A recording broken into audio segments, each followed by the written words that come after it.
ശരത്ത് തന്നെ പല ഇൻ്റർവ്യൂവിലും പറഞ്ഞിട്ടുണ്ട്, ഒരുപാട് തിരസ്കാരങ്ങൾ ഉണ്ടായിട്ടുണ്ട്, അതിൽ നിന്നും വളർന്നു വന്നിട്ടുണ്ട്, ഒരുപാട് ആൾക്കാർ വിമർശിച്ചിട്ടുണ്ട്, ഒരുപാട് കുത്തുവാക്കുകൾ കേട്ടിട്ടുണ്ട്, ഒരുപാട് പേര് അധിക്ഷേപിച്ചിട്ടുണ്ട് എന്നെല്ലാം.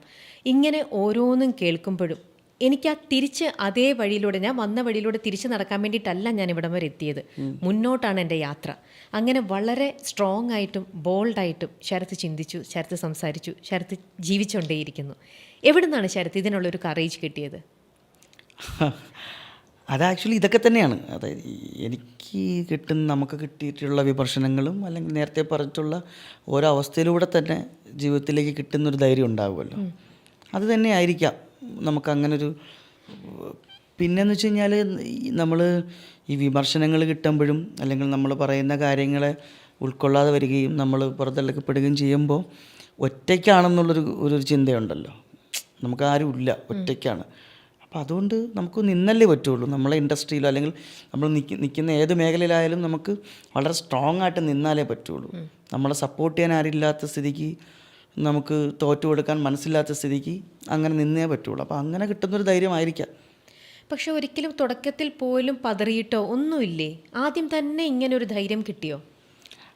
ഞാൻ സിനിമയിൽ വരുന്നതിന് മുൻപേ ഉള്ളൊരു ജീവിതത്തിനെ കുറിച്ച് ഒരുപക്ഷെ അറിയാൻ സാധിച്ചു കഴിഞ്ഞാൽ നിങ്ങൾക്ക് മനസ്സിലാവും എനിക്ക് എവിടെ നിന്നാണ് ഇത്രയും ഒരു കോൺഫിഡൻറ്റ് ലെവൽ കിട്ടിയത് അല്ലെങ്കിൽ ഒരു ധൈര്യം കിട്ടിയത് എന്നുള്ളത് മനസ്സിലാക്കാൻ പറ്റും.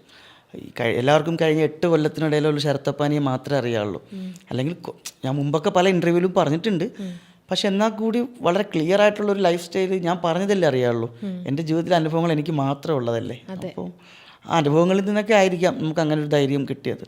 അപ്പോൾ ഇന്നിപ്പോൾ തിരിഞ്ഞു നോക്കിയാൽ അന്ന് കിട്ടിയ അനുഭവങ്ങളെല്ലാം നല്ലതിനായിരുന്നു, എന്നെ നല്ല രീതിയിലേക്ക് മാറ്റപ്പെടുത്തി എന്നാണോ ശരത്ത് ഇപ്പോൾ ചിന്തിക്കുന്നുണ്ടാവുക? 100%. എനിക്ക് അന്ന് കിട്ടിയ ഓരോ വിമർശനങ്ങളാണെങ്കിലും നമ്മുടെ ജീവിതത്തിൽ അനുഭവിച്ച ഓരോ വേദനകളൊക്കെ ഇന്ന് നമുക്കത് വലിയ രീതിക്കൊരു പ്രചോദനം തന്നെയാണ്. അല്ലെങ്കിൽ നമുക്ക് വലിയ രീതിക്ക് നമ്മുടെ ജീവിതത്തെ, അത് ഞാൻ ഉദ്ദേശിക്കുന്നത് ഒരു ലിമിറ്റഡ് കാര്യത്തിന് മാത്രമല്ല, എന്ത് കാര്യത്തിനും, നമ്മൾ ജോലി ചെയ്യുന്ന പ്രൊഫഷനിൽ മാത്രമല്ല, നമ്മുടെ ജീവിതത്തിലെ മറ്റെന്ത് കാര്യത്തിനെയും നമുക്ക് ഒരു നേരിടാനുള്ള ഒരു ധൈര്യം കിട്ടിയത് ഉറപ്പായിട്ടും നമ്മൾ വന്ന വഴികളിലൂടെ തന്നെയാണ്. ഇതെല്ലാം അപ്പോൾ ഒറ്റയ്ക്ക് തന്നെയാണോ? ഒറ്റയ്ക്ക്. വേറെ ആരാളെ? ഒറ്റയ്ക്ക്.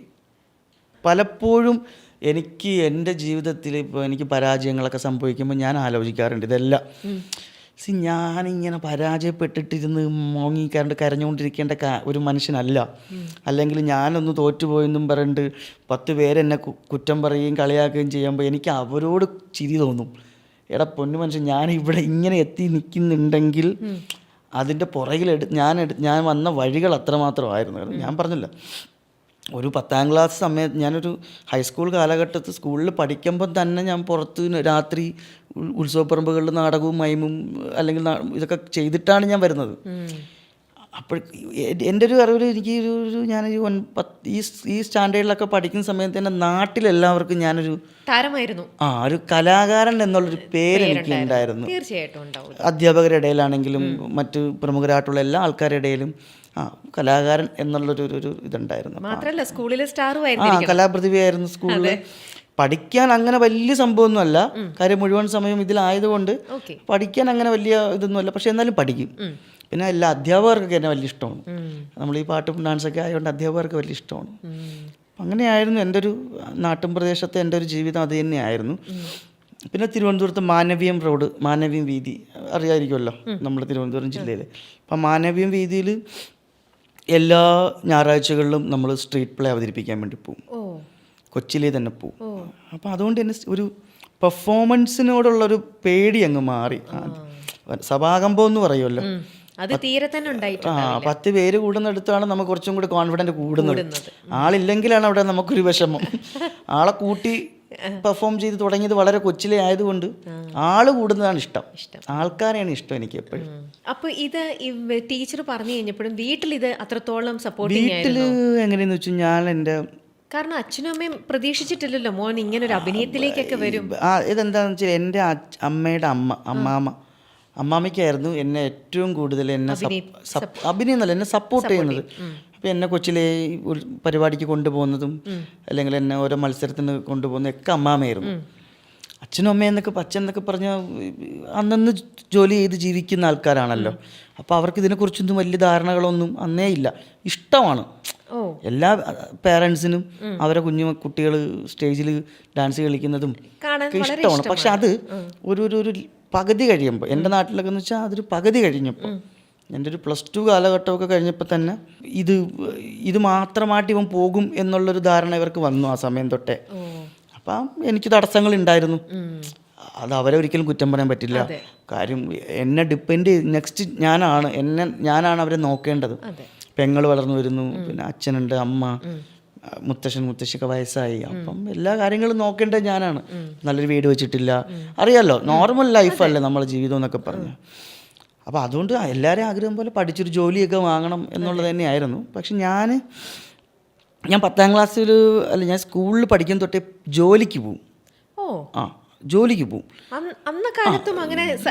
ജോലിക്ക് പോവും. അതായത് ജോലിക്ക് എന്ന് വെച്ച് കഴിഞ്ഞാൽ പാർട്ട് ടൈം ജോലി എന്ന് വെച്ചാൽ എൻ്റെ ഒരു വെക്കേഷൻ ആവൂലേ, 9ാം ക്ലാസ്സിലെ വെക്കേഷൻ, 10ാം ക്ലാസ്സിലെ വെക്കേഷനൊക്കെ ആകുമ്പോൾ നമുക്ക് നമ്മുടെ ഫ്രണ്ട്സ് എല്ലാം കൂടി ചേർന്ന് എന്തെങ്കിലുമൊക്കെ ജോലിക്ക് പോകും. എന്ത് ജോലിക്കാ പോയി? പെയിന്റിങ്ങിന്റെ ജോലിക്ക് പോകാൻ പറ്റും. പിന്നെ ആ പ്രായത്തിൽ എടുക്കാൻ പറ്റുന്ന കുറേ ജോലികളുണ്ട്, സാധാരണ ജോലികളില്ലേ, അതൊക്കെ നമുക്ക് ചെയ്യാൻ പറ്റുമല്ലോ. അതൊക്കെ ചെയ്ത് കിട്ടുന്ന കാശ് നമ്മൾ വീട്ടിൽ കൊടുക്കും, വീട് നോക്കും. വീട് നോക്കണ്ടേ, നമ്മൾ ആൺകൊച്ചായിപ്പോയില്ലേ, വീട് നോക്കണം. വീട് നോക്കണം. ഉത്തരവാദിത്തങ്ങൾ എന്ന് പറഞ്ഞാൽ പിന്നെ വേറെ ആരും ഇല്ലല്ലോ, നമ്മൾ കുറച്ച് ആൾക്കാരല്ലേ ഉള്ളൂ. പക്ഷെ അതിൽ സന്തോഷമായിരുന്നു. അതിലൊന്നും ഒരു കാരണവശാലും ഞാൻ ആ സമയത്തും ഇന്നും അന്നും ഞാൻ അതിൽ വേദനകളൊന്നും അനുഭവിച്ചിട്ടില്ല. അയ്യോ ഞാൻ അത്ര കൊച്ചിലെ ജോലിക്ക് പോയി പണിയെടുത്തു, എൻ്റെ മറ്റു ഫ്രണ്ട്സൊക്കെ അങ്ങനെ നടക്കുന്നു, എൻ്റെ മറ്റു ഫ്രണ്ട്സ് ഇങ്ങനെ നടക്കുന്നു. എനിക്ക് അങ്ങനത്തെ ഒരു പ്രശ്നങ്ങളും ഇല്ലായിരുന്നു. എന്തും ചെയ്യും, നമുക്ക് ജീവിക്കാനായിട്ട് നമ്മൾ എന്തും ചെയ്യും. എന്ന് വെച്ചാൽ വേറെ പിടിച്ചു പറിക്കുക കൊലപാതകം ചെയ്യലല്ല, മാന്യമായിട്ട് എടുക്കുന്ന ജോലി. ആ കാശ് വീട്ടിൽ കൊണ്ട് അമ്മേരെ കൊടുക്കും, എന്നിട്ട് നാടകം ചെയ്യാൻ വേണ്ടി പോവും, കലാപരിപാടികൾക്ക് പോവും, സ്കൂളിൽ പഠിക്കാൻ പോവും. അപ്പോൾ അതുകൊണ്ട് എനിക്ക് അങ്ങനെ ഞാൻ അങ്ങനെ ഒരു കുഴപ്പക്കാരനല്ലായിരുന്നു. അമ്മയുടെ ആദ്യ മകനാണ് ഞാൻ. അപ്പം അമ്മയ്ക്ക് എന്നെ വ്യക്തമായിട്ട് അറിയാം.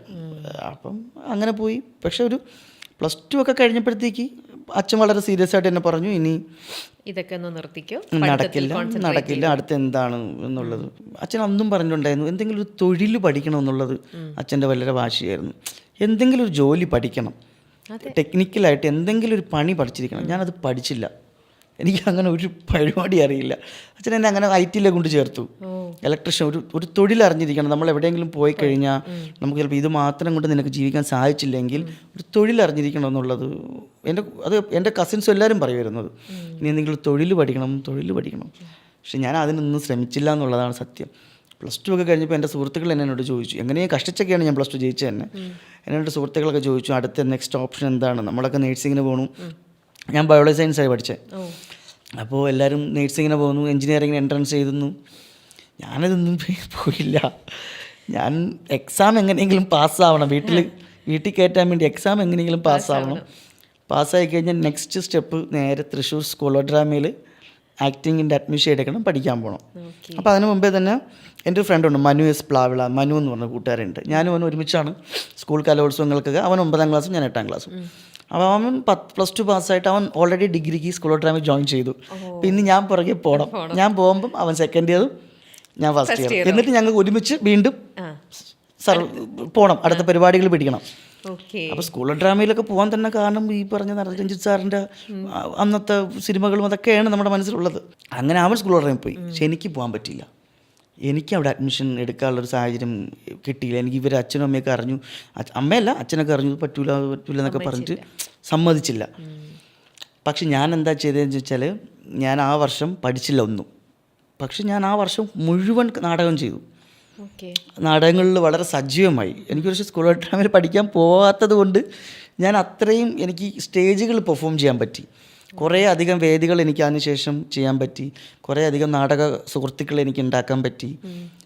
അങ്ങനെ കുറേ നാൾ പോയി. പക്ഷേ ഇതിനിടയിൽ പാരല പഠനവും കൂടെ കൂട്ടി, പാർട്ട് ടൈമായിട്ടൊക്കെ ഡിഗ്രിയൊക്കെ എടുത്തു. അങ്ങനെയായിരുന്നു ആ ഒരു ട്രിവാൻഡ്രത്തെ ഒരു പക്ഷേ അരുവിക്കര എന്ന് പറയുന്നൊരു ഗ്രാമത്തിൽ നിന്ന് തുടങ്ങിയ ഞാൻ ഒരു +2 ഒക്കെ കഴിഞ്ഞപ്പോൾ ഞാൻ പോലും അറിയാതെ തിരുവനന്തപുരത്തിൻ്റെ ഒരു കലാകാരനായി മാറി. കാരണം തിരുവനന്തപുരത്തുള്ള അന്ന് ആ സമയത്തുള്ള എല്ലാ പ്രമുഖരായിട്ടുള്ള നാടക അല്ലെങ്കിൽ മറ്റു കലാരൂപങ്ങൾ ചെയ്യുന്നവർക്ക് എല്ലാവർക്കും എന്നെ അറിയാം, ഇങ്ങനൊരു പയ്യനുണ്ടെന്ന് അറിയാം. അപ്പൊ പിന്നീട് അങ്ങോട്ട് നെക്സ്റ്റ് ഇയറിലാണെങ്കിലും ഇതുപോലെ സ്കൂൾ ഓഫ് ഡ്രാമയിലേക്ക് പോകണമെന്ന് തോന്നിയില്ല? ഇല്ല, കാരണം ഇതിനകത്ത് അങ്ങ് ഈ ഒരു ലഹരിയിലായി. അപ്പോൾ ഒരു സ്റ്റേജ് ഉണ്ടല്ലോ, സ്റ്റേജ് ഉണ്ട്. പിന്നെ അത് പോയിട്ട് അവരുടെ നാടകങ്ങളിൽ ഞാൻ അഭിനയിക്കും, പോവാം, അങ്ങനെ ചെയ്യാനൊക്കെ പറ്റും. പിന്നെ കുറച്ച് നാൾ കഴിഞ്ഞു ഈ പല ഈ നാടകങ്ങളും ഈ പ്രോഗ്രാംസുകളും മാത്രമായപ്പോൾ എന്തെങ്കിലും ഒരു ജോലിയും കൂടി വേണം എന്ന് നോക്കുമ്പോൾ നമ്മൾ പാർട്ട് ടൈം ആയിട്ട് എന്തെങ്കിലും ജോലി നോക്കും. പിന്നെ അതിനിടയിൽ നാടകങ്ങൾ ചെയ്യും. ജോലി വേണമല്ലോ എന്തായാലും, നാടകത്തിൽ നിന്ന് എപ്പോഴും ഒരു വരുമാനം കിട്ടില്ല. പക്ഷെ അന്നേരം ചോദിച്ചോട്ടെ, അന്നേരം നാടകത്തിലൊക്കെ ഒരുപാട് ചെയ്ത് തിരുവനന്തപുരത്ത് ഒരു കൊച്ചു സ്റ്റാറാണ് അന്നേരം. സ്റ്റാറൊന്നുമല്ല, അങ്ങനെയല്ല, എല്ലാവരും തിരുവനന്തപുരത്തുകാർക്ക് എല്ലാവർക്കും അറിയാം, മുഖം പരിചയമുണ്ട്. അപ്പം അങ്ങനെ മുഖപരിചയം ഉള്ളപ്പോൾ വീണ്ടും പോയി ഇത്തരത്തിലുള്ള ഒരു പാർട്ട് ടൈം ജോലി ചെയ്യുക എന്ന് പറഞ്ഞാൽ അതെനിക്കൊരു കുറച്ചിലായിരിക്കും. അങ്ങനെ ഒരു പെട്രോൾ അടിക്കണ്ടേ വണ്ടിയിൽ, ഭക്ഷണം കഴിക്കണ്ടേ, ഡ്രസ്സ് എടുക്കണ്ടേ, വീട്ടിൽ അമ്മയ്ക്ക് വെച്ച് നിൽക്കുക, അമ്മയ്ക്കൊക്കെ ചിലവിന് കാശ് കൊടുക്കണ്ടേ. അയ്യോ, അത് നമ്മൾക്ക് അത് വളരെ ഇമ്പോർട്ടൻ്റ് ആണ്. ഞാൻ ഇപ്പോഴത്തെ പിള്ളേരുടെ അടുത്ത് നമ്മൾ വീട്ടിലെന്തുണ്ടെന്ന് നമ്മൾ അറിയണം. നമ്മൾ വന്ന് എവിടെയെങ്കിലുമൊക്കെ കറങ്ങി കിടന്നിട്ട് വന്ന് കയറുമ്പം ചോറും മീൻകറിയും കപ്പയൊക്കെ തരുമ്പോൾ നമ്മളത് എങ്ങനെ വന്നു എന്ന് നമ്മൾ അറിയണ്ടേ. നമ്മളെ വീട്ടിൽ അറിഞ്ഞിരിക്കണം, വീട്ടിൽ പാലുണ്ടോ, പഞ്ചസാര ഉണ്ടോ, ഇതൊക്കെ നമ്മളെ ചില അമ്മമാരത് പറയില്ല. എൻ്റെ അമ്മ ഒട്ടും പറയില്ലായിരുന്നു. പക്ഷെ ഞാനത് അന്നും ഇന്നും ഈ നിമിഷം ഇന്ന് നിങ്ങളുടെ മുമ്പിൽ സംസാരിച്ചുകൊണ്ടിരിക്കുമ്പോഴും ഇന്നും എനിക്കറിയാം എൻ്റെ വീട്ടിൽ എന്തൊക്കെ ഉണ്ട്, എന്തൊക്കെ ഇല്ല, ഇനി അടുത്ത ആഴ്ചത്തേക്ക് എന്തൊക്കെ വേണമെന്ന് എനിക്കറിയാം. ഇത്രയും തിരക്കുകളാണ്, ഇത്രയും സിനിമകൾ ചെയ്യുന്നു, ഇതൊക്കെ ചെയ്യുന്നു. ഞാൻ എല്ലാ ദിവസവും എൻ്റെ അമ്മയെ രാവിലെ വിളിച്ച് അന്വേഷിക്കും, അമ്മ ഇന്ന് എന്തൊക്കെ ഉണ്ട്, എന്ത് മീനാ മേടിച്ച്, എന്താണ് വീട്ടിലെല്ലാം. ഇപ്പം എൻ്റെ വൈഫിൻ്റെ അടുത്താണെങ്കിലും എൻ്റെ അമ്മായി അടുത്താണെങ്കിൽ കൂടി ഞാനത് അന്വേഷിക്കും. അത് എപ്പോഴെങ്കിലും എൻ്റെ അമ്മ കിട്ടുമ്പോൾ ഞാൻ ചോദിച്ചാൽ മനസ്സിലാവും. ഇതൊക്കെ പിന്നെയും നോക്കുന്നത് പെൺകുട്ടികളാണ് ഞാൻ. പക്ഷേ എനിക്ക് അന്ന് മുതലേ എനിക്കത് ഭയങ്കര ഇമ്പോർട്ടൻ്റ് ആണ്, വളരെ ഉത്തരവാദിത്വം. അങ്ങനെ എനിക്കതുണ്ട്. എനിക്ക് അവരെല്ലാവരും ഹാപ്പിയാണ്, അവർക്ക് എല്ലാവർക്കും ഉണ്ട്, ഭക്ഷണവും എല്ലാം ഓക്കെ ആയിരിക്കണം എന്നുള്ളത് എൻ്റെ വലിയൊരു ആഗ്രഹം. അത് ഞാൻ പട്ടിണി കിടന്നാലും അവരത് കിടക്കല്ലേ എന്ന് എനിക്ക് വലിയ വാശിയുള്ള ആളാണ് ഞാൻ. കാലടിയിൽ പഠിക്കുമ്പോൾ കൂടി, കാലടിയിൽ ഞാൻ അതിന് ശേഷമാണ് കാലടി എത്തുന്നത്. കാലടിയിൽ കുറേ നാൾ കഴിഞ്ഞാൽ പറഞ്ഞത്. ഞാൻ പോസ്റ്റ് ഓഫീസിൽ ജോലി ചെയ്തിട്ടുണ്ട് ട്രിവാൻഡ്രത്ത്. തിരുവനന്തപുരത്ത് ഞാനൊരു 1.5 വർഷം ഒരു പോസ്റ്റ്മാൻ ED ആയിരുന്നു. അതൊക്കെ വൻ കോമഡിയാ. അതായത് അതൊക്കെ പറ്റും. അത് താൽക്കാലിക വ്യവസ്ഥയിൽ തിരുവനന്തപുരത്ത്, അതായത് ഈ +2 ഒക്കെ കഴിഞ്ഞ് കുറേ ജോലിയൊക്കെ ചെയ്ത് നാടകമൊക്കെ ചെയ്യുന്ന സമയത്ത് ഒരു ജോലി റെഡിയായി പോസ്റ്റ് ഓഫീസിൽ ED ക്ലർക്കായിട്ട്. തിരുവനന്തപുരം മെഡിക്കൽ കോളേജ് പോസ്റ്റ് ഓഫീസിൽ പുതിയ കുപ്പായം അണിഞ്ഞൊരു നീല കുപ്പായവും ഒരു മാക്സെറ്റ് ബൈക്കുണ്ട് റെഡ്. അത് ബൈക്കിൽ ഈ പറഞ്ഞ പോലെ മറ്റുള്ളവരുടെ കുറേ കത്തുകളും കൊറിയറുകളൊക്കെ വെച്ച് കെട്ടി നേരെ എല്ലാ വീടുകളിലൊക്കെ അറിയാമല്ലോ, സ്പീഡ് പോസ്റ്റ്. അത് അങ്ങനെ ഞാൻ കുറേ നാൾ വർക്ക് ചെയ്തു. അപ്പോൾ അങ്ങനെ വർക്ക് ചെയ്യുന്ന സമയത്താണ് എൻ്റെ ജീവിതത്തിൽ എപ്പോഴെങ്കിലും ഞാൻ വേറൊരു ജോലിക്ക് പോയിട്ടുണ്ടെങ്കിൽ എന്നെ അവിടെ നിന്ന് എന്തെങ്കിലുമൊക്കെ ട്വിസ്റ്റുകൾ സംഭവിച്ച് വീണ്ടും ഞാൻ കലയിലേക്ക് വരും, എന്തെങ്കിലുമൊക്കെ വരും. ഇപ്പോൾ പോസ്റ്റ് ഓഫീസിലാണെങ്കിലും ഞാൻ പോസ്റ്റ് ഓഫീസിലുള്ള ഓണപരിപാടികൾക്ക് നാടകങ്ങൾ അവിടുത്തെ സ്റ്റാഫിനെ വെച്ച് ചെയ്യും. പിന്നെ അവർക്ക് എന്നെ എല്ലാവർക്കും ഇഷ്ടമാണ്. അപ്പം അങ്ങനെ ഇരിക്കുമ്പോഴാണ് നമ്മൾ തിരുവനന്തപുരത്ത് പുളിയറക്കോണത്താണ് നമ്മുടെ ഏഷ്യാനെറ്റിൻ്റെ സ്റ്റുഡിയോ. അവിടെ ഈ കോമഡി സ്റ്റാർ, കോമഡി എക്സ്പ്രസ് എന്നൊക്കെ പറയുന്ന പ്രോഗ്രാംസുകൾ നടക്കും. അപ്പോൾ അന്ന് കുറേ മിമിക്രിയിൽ കുറേ അധികം സുഹൃത്തുക്കളുണ്ട്. അപ്പോൾ ഇവരുടെ എല്ലാവരുടെ അറിവോടുകൂടി ഞാൻ അവിടെ രാവിലെ പോവും. അവിടെ ജൂനിയർ ആർട്ടിസ്റ്റായിട്ട് നമുക്ക് അഭിനയിക്കാനുള്ള അവസരം കിട്ടും. ഈ കോമഡി സ്കിറ്റിലും കോമഡി സ്റ്റാറിലൊക്കെ ബാക്ക്ഗ്രൗണ്ടിലൊക്കെ ഇങ്ങനെ നിൽക്കാനും ബസ്സിൽ അതൊക്കെ കിട്ടും. അതായിരുന്നു എൻ്റെ ആദ്യത്തെ സ്ക്രീൻ. എന്നെ ഏഷ്യാനെറ്റിലൂടെയാണ് ആദ്യമായിട്ട് ഇത് കാണുന്നത്, ഇതിൽ കാണുന്നത് അങ്ങനത്തെ ചെറിയ ചെറിയ ജൂനിയർ ആർട്ടിസ്റ്റ് പരിപാടിയിലാണ്. ആ സമയത്ത് ഞാൻ പോസ്റ്റ് ഓഫീസിൽ ജോലി ചെയ്യുന്നുണ്ടായിരുന്നു. അപ്പോൾ അതങ്ങനെ കുറേ നാൾ പൊയ്ക്കൊണ്ടിരുന്ന സമയത്താണ് ഒരു സ്വന്തമായിട്ട് ഒരു പ്രൊഫഷണൽ ട്രൂപ്പ് തുടങ്ങാം, ഒരു മിമിക്സ് ട്രൂപ്പ്. അപ്പോഴത്തേക്കും കുറച്ച് ഏജായി, ഇങ്ങെത്തി. ഒരു പ്രൊഫഷണൽ ട്രൂപ്പ് തുടങ്ങാം. അങ്ങനെ ഒരു തിരുവനന്തപുരം കൊമേഡിയൻസ് എന്ന് പറയുന്ന ഒരു പ്രൊഫഷണൽ ട്രൂപ്പ് ഇട്ട് ഞാൻ. ഈ പ്രൊഫഷണൽ ട്രൂപ്പ് ഇട്ടപ്പോഴും ഉദ്ദേശം ഇത് തന്നെ, ഇതിനു വേണ്ടി അങ്ങ് നിൽക്കും, ഒന്നും ചിന്തിക്കില്ല. പിന്നെ ആർട്ട് അഭിനയം മാത്രമല്ല, ആർട്ട് എന്ന് പറഞ്ഞു കഴിഞ്ഞാൽ ഞാൻ അതിൽ മുഴുവൻ സമയവും ഞാൻ അതങ്ങ് നിൽക്കും. അത് വേറെ ഒന്നും അറിയില്ല, വിശപ്പോ അല്ലെങ്കിൽ വേറെ മറ്റു സങ്കടങ്ങളോ ഒന്നും അറിയില്ല, അതിലങ്ങ് ഇൻവോൾവ് ആയിട്ട് നിൽക്കും. അപ്പോൾ അങ്ങനെ നിൽക്കുന്ന സമയത്താണ് ഈ ട്രൂപ്പ് തുടങ്ങിയത്. അപ്പോൾ ട്രൂപ്പ് തുടങ്ങി, ട്രൂപ്പിൽ 15 പേരുണ്ട്. ഓക്കെ 15 പേരടങ്ങുന്ന ട്രൂപ്പിൻ്റെ മറ്റേ ടീം മാനേജറാണ് ഞാൻ. കാര്യസ്ഥൻ. കാര്യസ്ഥ. അങ്ങനെ പ്രോഗ്രാംസ് ഒക്കെ ചെയ്തു. അതൊരു 3-4 സ്റ്റേജുകളിലൊക്കെ അങ്ങനെ ചെയ്തു. മിമിക്സാ ചെയ്യണ ഫുള്ള്? സ്കിറ്റ് ഓ, സ്കിറ്റ് ചെയ്യും, റെക്കോർഡിക് ഡ്രാമ, അതിൻ്റെ ഇടയ്ക്ക് ഡാൻസ്, കരോക്കെ, ഗാനമേള, എല്ലാ പരിപാടിയും ഉണ്ട്. അങ്ങനെ നാട്ടിൽ ഈ പരിപാടി അവതരിപ്പിച്ചു. അത് ഫ്ലോപ്പായിപ്പോയി പ്രോഗ്രാമിൻ്റെ പ്രശ്നങ്ങൾ കൊണ്ടാണോ എൻ്റെ പ്രശ്നം കൊണ്ടാണോ നാട്ടുകാരുടെ പ്രശ്നം കൊണ്ടാണോ എന്ന് എനിക്കറിയില്ല. ഫ്ലോപ്പായി, ഭയങ്കരമായിട്ട് ഫ്ലോപ്പായി എന്നതിനപ്പുറം എൻ്റെ ജീവിതത്തിൽ എനിക്ക് കൂവൽ കിട്ടിയത് അവിടെ വെച്ചാണ് ആദ്യമായിട്ട്. അയ്യോ, അത് ഭയങ്കര മറക്കാൻ പറ്റാത്തൊരു സങ്കടമാണ്. അത് മിക്ക ഇൻ്റർവ്യൂകളിലും ഞാനത് പറഞ്ഞിട്ടുണ്ടാവണം, പക്ഷെ അത് എത്രത്തോളം ആൾക്കാർ ശ്രദ്ധിച്ചെന്നറിയില്ല. ഒരിക്കലും ഞാൻ എൻ്റെ ആ നാട്ടാണ് എന്നെ വളർത്തിയെടുത്തത്. അപ്പോൾ ആ നാട്ടിലൊരു പ്രോഗ്രാം ഞാൻ ആദ്യമായിട്ട് എൻ്റെ ഒരു ട്രൂപ്പിൽ, കാര്യം എൻ്റെ അരങ്ങേറ്റം എൻ്റെ കൊച്ചിലെ ഞാൻ അവിടെയാണ്, ആ നാട്ടുകാരുടെ ഇടയിലാണ് ആദ്യം പെർഫോം ചെയ്ത് തുടങ്ങി. അവിടെ നിന്നായിരുന്നു എൻ്റെ മുഴുവൻ സപ്പോർട്ടും. അപ്പോൾ ഞാൻ കുറച്ച് മെച്ചൂരൊക്കെ ആയൊരു ട്രൂപ്പും കൊണ്ട് വരുമ്പോൾ ഞാൻ വളരെയധികം ശ്രദ്ധിക്കണമായിരുന്നു. ശരിയല്ലേ? അപ്പം എൻ്റേതല്ലാത്ത കാരണങ്ങൾ കൊണ്ട് അത് എവിടെയോ കുറച്ച് പാളി അത് ഭയങ്കരമായിട്ടുള്ള കൂവലുകളിലേക്ക് ചെന്ന് അവസാനിച്ചു. ആ കൂവലുകൾ ഒരു പക്ഷേ എന്നുള്ള സ്നേഹം കൊണ്ടായിരിക്കാം. എന്തിനായാലും അന്ന് ആ രാത്രി എനിക്ക് ഉറങ്ങാൻ പറ്റിയില്ല എന്നുള്ളതാണ്. അതൊരു വല്ലാത്തൊരു ഷോക്കിംഗ് തന്നെയാണ്. അതെന്ന് വെച്ചാൽ എൻ്റെ വീടിനടുത്തുള്ള ഒരു ദേവീക്ഷേത്രമുണ്ട്. ആ ദേവീക്ഷേത്രത്തിലെ സ്റ്റേജിലാണ് അവിടുത്തെ ഉത്സവത്തിനായിരുന്നു. അപ്പോൾ പുറത്തുനിന്ന് ആൾക്കാർ വരും, പുറത്തുനിന്നൊക്കെ പരിപാടി കാണാനായിട്ട്. അപ്പുറത്തുനിന്നൊക്കെ ഗ്രാമത്തിൽ നിന്നൊക്കെ ആൾക്കാർ വരും. അപ്പോൾ എവിടെ നിന്നാണെന്ന് അറിഞ്ഞുകൂടാ, അങ്ങനെ ഒരു സംഭവം ഉണ്ടായി. പക്ഷെ അപ്പോഴും ആ നാട്ടിലുള്ള പ്രമുഖരായിട്ടുള്ള ആൾക്കാരൊക്കെ വളരെ സപ്പോർട്ടൊക്കെ തന്നെയായിരുന്നു. എന്നാലും അതൊരു കൂവലിൽ ചെന്ന് അവസാനിക്കാൻ പാടില്ലായിരുന്നു എന്നെനിക്കൊരു വാശിയുണ്ടായിരുന്നു. അവരുടെ സന്തോഷത്തിന് വേണ്ടി കൂവിയതായിരിക്കാം, പക്ഷെ എന്നാലും അതൊരു കൂവലല്ലായിരുന്നു അവസാനിക്കേണ്ടത് എന്നെനിക്ക് തോന്നി. നമ്മുടെ നാട്ടിൽ നമ്മൾ വളരെ പ്രതീക്ഷയോടെ ആദ്യമായിട്ട് ചെയ്യുന്നതിൽ നിന്നും നമ്മുടെ ആൾക്കാരുടെ ഇടയിൽ നിന്ന് ഒരു കയ്യടിയാണ് നമ്മൾ പ്രതീക്ഷിക്കുന്നത്. അത് ശരിക്കും മെന്റലി തന്നെ ശരത്തിന് ഒരുപാട് എന്നെ മൊത്തത്തിൽ തളർത്തി എന്ന് മാത്രമല്ല, അന്ന് എനിക്ക് സ്വന്തമായിട്ട് ലൈറ്റ്സ് ഉണ്ടായിരുന്നു, സ്വന്തമായിട്ട് കർട്ടൻ ഉണ്ട്, സ്വന്തമായിട്ട് ഒരു സ്റ്റേജ് മാത്രം കിട്ടിയാൽ മതി എനിക്ക്. ലൈറ്റ്, കർട്ടൻ എല്ലാം എൻ്റെ സ്വന്തമായിരുന്നു. ഞാൻ എല്ലാം സ്വന്തമായിട്ട് വാങ്ങി. കാരണം അതിൻ്റെ ഒരു പോസ്റ്റർ അടിക്കാനായിട്ട് എൻ്റെ കാശില്ല. വലിയൊരു അറിയാം, ട്രൂപ്പിൻ്റെ ഒക്കെ ഒരു ഷോക്ക് കാർഡ് പോലത്തെ ഒരു പോസ്റ്റർ ഉണ്ട് നമ്മൾ കടകളിലൊക്കെ ഒട്ടിക്കണം. ഈ പോസ്റ്റർ അടിക്കാൻ കാശില്ലാത്തത് കൊണ്ട് ഞാൻ ഈ കത്ത് കൊടുക്കാൻ പോകുന്നത് പട്ടം ആ ഏരിയയിലാണ്, മെഡിക്കൽ കോളേജ് പട്ടം. അവിടെ ഒരു സെൻറ്റ് മേരീസ് സ്കൂളുണ്ട്, പട്ടം സെൻറ്റ് മേരീസ് സ്കൂൾ, LICയുടെ ഓപ്പോസിറ്റുള്ള സ്കൂളിനോട് ചേർന്ന് ഒരു പള്ളിയുടെ വക ഒരു പ്രസ്സുണ്ട്. അപ്പം ഞാൻ ഈ പള്ളിയിൽ അച്ഛന് സ്ഥിരം കത്ത് കൊടുക്കാൻ പോകാറുണ്ട്, പോസ്റ്റ് കൊടുക്കാൻ. അപ്പം ഞാൻ എങ്ങനെയോ അറിഞ്ഞു ഇവിടെ പ്രസ് ഉണ്ടെന്ന്. അപ്പം ഞാൻ അവരോട് ചോദിച്ചു, ഇങ്ങനെയാണ് ഇങ്ങനെ ഒരു ട്രൂപ്പുണ്ട്, അപ്പോൾ അതുകൊണ്ട് എനിക്കൊരു പോസ്റ്റർ അടിച്ച് തരാൻ പറ്റുമോ, എൻ്റെ കാശില്ല എന്ന് പറഞ്ഞപ്പം അവിടുത്തെ പള്ളിയിലച്ഛനാണ് എനിക്ക് 500 പോസ്റ്റർ അടിച്ചു തന്നെ. നീ ഫ്രീ ആയിട്ട് അടിച്ചോ എന്നും പറഞ്ഞിട്ട് 500 പോസ്റ്റർ ഫ്രീ ആയിട്ട് അടിച്ചു തന്നു എനിക്ക്. ആ പോസ്റ്ററൊക്കെ ഞാനിങ്ങനെ പബ്ലിസിറ്റി ചെയ്തിട്ടാണ് പ്രോഗ്രാംസൊക്കെ പിടിച്ചുകൊണ്ടിരുന്നത്.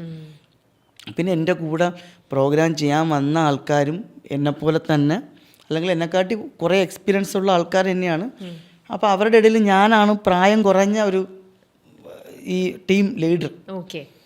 അപ്പം അതങ്ങനെ സംഭവിച്ചു. പക്ഷേ അത് പക്ഷേ എൻ്റെ വീട്ടുകാർക്കും എൻ്റെ അച്ഛനും എൻ്റെ അമ്മയ്ക്കും മറ്റുള്ളവർക്കൊക്കെ അന്നത്തെ ആ പ്രോഗ്രാം മോശമായത് ഒരു നാണക്കേടും അവർക്കൊരു അഭിമാന പ്രശ്നവും മനസ്സിലാക്കാവുന്നതേ ഉള്ളൂ. കാരണം അതുവരെ എല്ലാവരും തിരിച്ചറിഞ്ഞിരുന്നൊരു മുഖമാണ്. വളരെ പ്രതീക്ഷയോടെയാണ് എല്ലാവരും വിളിച്ചിരുന്നത്, വാ വാ വാ ശരത്തിന്റെ പ്രോഗ്രാം ഉണ്ട്, എവിടെ നിന്നൊക്കെ ആൾക്കാർ വന്നു കാണും. അതെ. പക്ഷെ അതങ്ങനെ സംഭവിച്ചത് പിറ്റേ ദിവസം രാവിലെ തന്നെ, അല്ല അന്ന് രാത്രി തന്നെ തീരുമാനം എടുത്തു, ഇനി ഒരു പരിപാടി ചെയ്യുന്നില്ല, ഇനി കലാപരമായ കാര്യങ്ങൾക്കൊന്നും മുമ്പിൽ നിൽക്കുന്നില്ല, ഞാൻ എന്തെങ്കിലും ജോലിക്കൊക്കെ പോവാം, ഇത് നടക്കൂല എന്നുള്ള തീരുമാനത്തിലേക്ക് രാത്രി എത്തി. പക്ഷെ അവിടെ നിന്ന് വീണ്ടും നമ്മളെ ഇതിലേക്ക് തന്നെ വിടൂലല്ലോ നമ്മളെ.